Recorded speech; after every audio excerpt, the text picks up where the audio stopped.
why do we maintain motion? Because we know that function is compromised by that you need about 30 degrees of extension, 5 degrees of or so degrees each of radial and ulnar.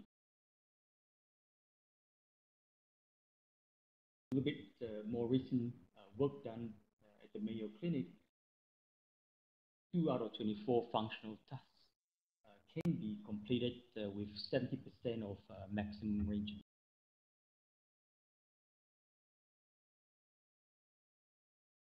Problems we have if we lose motion, particularly if there's bilateral wrist disease, if there's associated problems with the elbow and shoulder, but also we lose grip strength in those patients that rely on grip. Lose that tenodesis effect of the wrist. But also in some patients, they come back to see us with regret and they forget about the pain they had before and the lack of pain.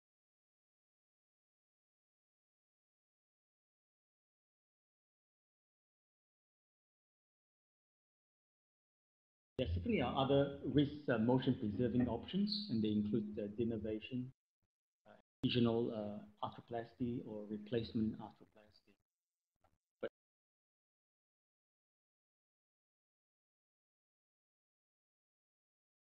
to consider limited wrist fusion, it's important to remember that we have motion at both the mid-carpal and radial carpal joints. It's often forgotten that both works independently almost. Most of flexion happens in the mid-carpal joint, and most of the extension happens in the radial carpal joint, but nonetheless, both joints contribute to wrist motion. It's also important to note that the distal carpal row moves as one unit. It's tightly held together by ligaments between each of the distal carpals. But in the proximal carpal row, there's intercarpal motion between each of the three carpals. Lastly, the scaphoid bridges the proximal to the distal carpal row and is held tightly by ligaments, the palmar scaphotrapezial ligament, but also the scaphocapitate ligament. So it's held quite firmly. And unless you release the distal carpus,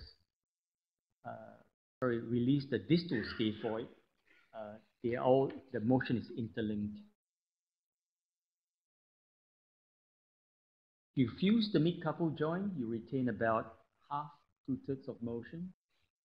If you fuse the radioscapholunate joint, which is the wrist joint, without excising the distal scaphoid, you only retain about 1/3 of motion. And once you remove the distal scaphoid, you regain about half the motion. The last 5 or 6 years, we've come to realize a functional range of motion. And the functional range of motion really is dorsal extension and palmar ulnar deviation. And that's the functional motion for daily living. Much more so than the flexion extension arc that we usually measure our range. With this arc of motion, most of the motion happens at the mid-carpal joint and not in the radial carpal joint. And there's minimal motion between the radius, scaphoid, and lunate. So it is a mid-carpal motion. In other words, perhaps we should be trying to keep our mid-carpal joint more than the radial carpal joint if we have an option. Principles really are initially to some cases it might be clear, in others we'll need the full gamut. And that includes a CT scan and arthroscopy before we can make a decision.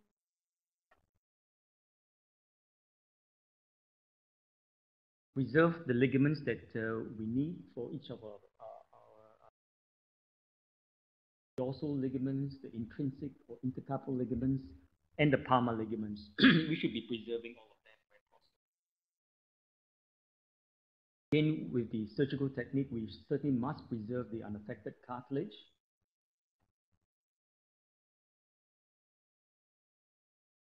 We should also try and preserve the correct couple spacing.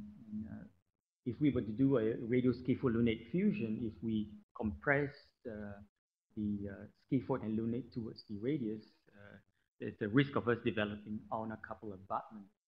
Similarly, if we were to fuse the lunate to the capitate, if we don't preserve the right couple spacing, we get impingement on the adjacent joints.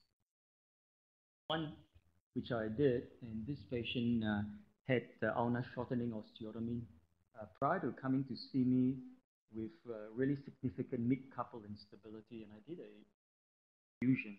And here it is, I've compressed the lunate to the radius, and he's got recurrence of abutment.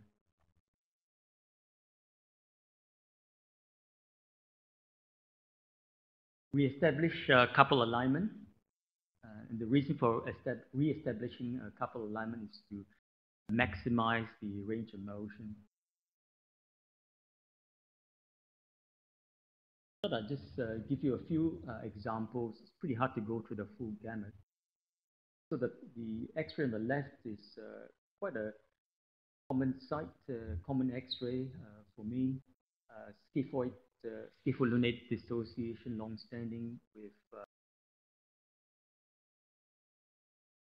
one on the left with arthritis at the certainly the one on the right, you could offer this patient a proximal row carpectomy, so it's one option. One on the left, obviously with arthritis involving the scaphoid fossa and the mid-carpal joint, four-corner fusion is the only risk.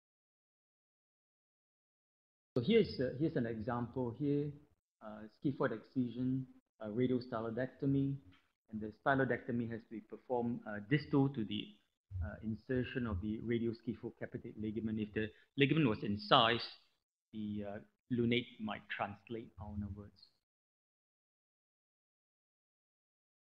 Range of motion we normally achieve is usually about 30 degrees, 30 degrees of flexion and extension, so about 60 degrees arc of motion.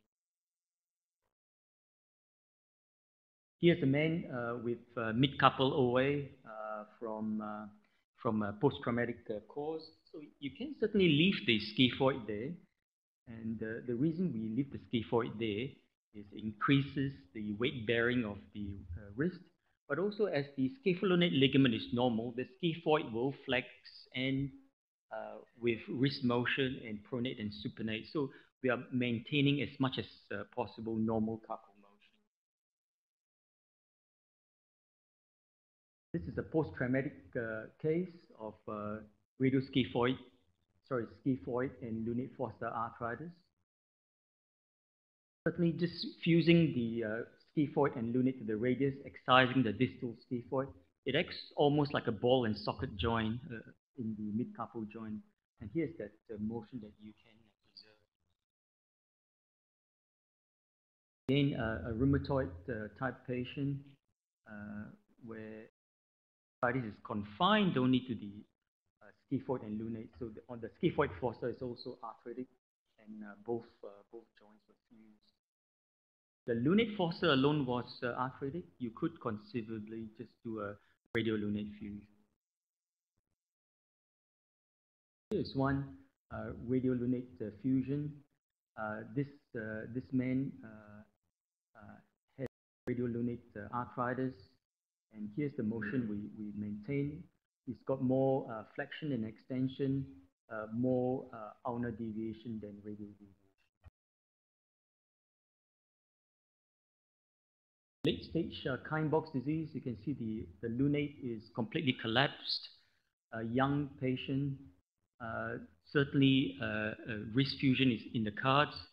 But for a young patient, if we can get away giving them a few years of a mobile wrist, you can also see that the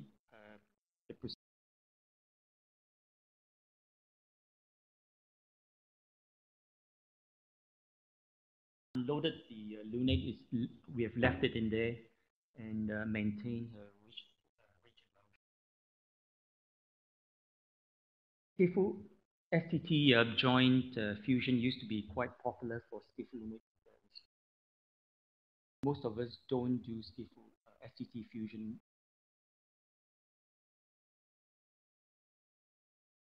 Most repair the ligament now rather than STT.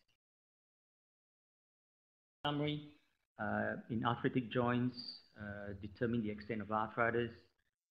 Where possible, fuse only the joints affected by the arthritis to preserve motion. Need to re-establish couple alignment. Certainly, there is a high rate of non-union, particularly say if you're going to fuse the radiolunate. Smaller the joint, the higher the non-union rate. Thanks very much.